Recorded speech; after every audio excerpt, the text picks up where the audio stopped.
isso, Gavião? Tudo na moral, almoço maravilhoso, frutos do mar, sobremesa.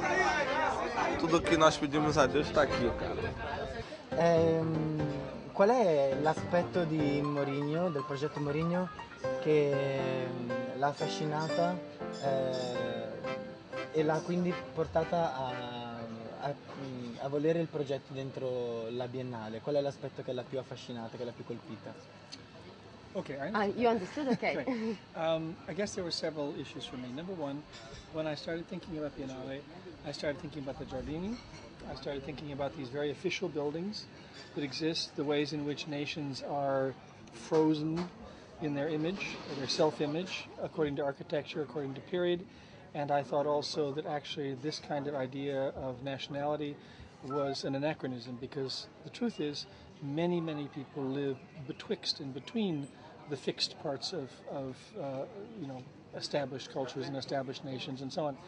And I was thinking, how can I use the spaces between those buildings, not just as spaces, but to actually use them symbolically to talk about all the people who are living from here to there, who are moving from Africa to Europe, who are moving from one part of Asia to another part of Asia, or whatever it is.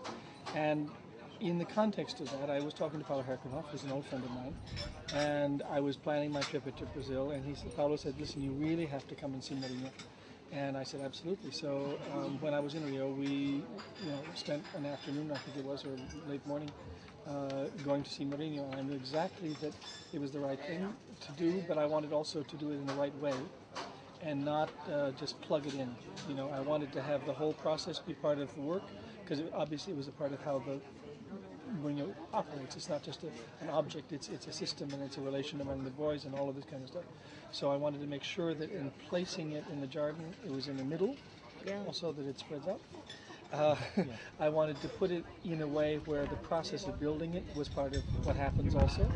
I very much wanted to make sure that the group came here and were not sort of put on display, but we're working among other artists, we're doing all the things that other artists were doing and so on, that the experience would be a good one for them, and that it didn't theatricalize what they do, but did what they did in another setting, in another situation.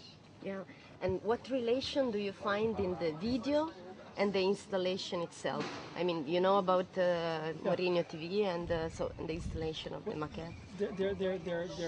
There are numbers of thoughts I have. I would say one thing.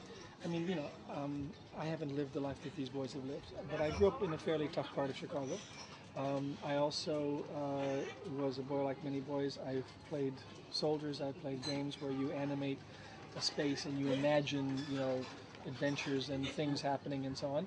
And so I thought, what the film does is it builds that bridge, so that people can understand that this is not an object that is static, this is an object for use. It's a set, in a way. It's building a construct in which you can then work out your fantasies, deal with all kinds of traumas and desires and all kinds of things like that.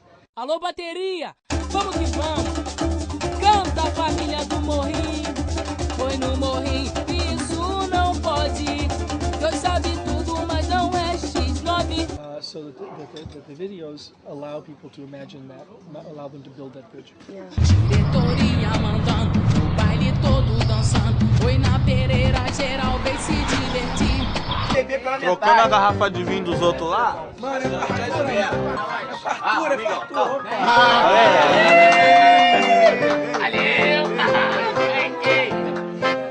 Paulo Vitor, esse aqui é pra tu, hein? Vai tirar foto, rapaz. Tirar foto.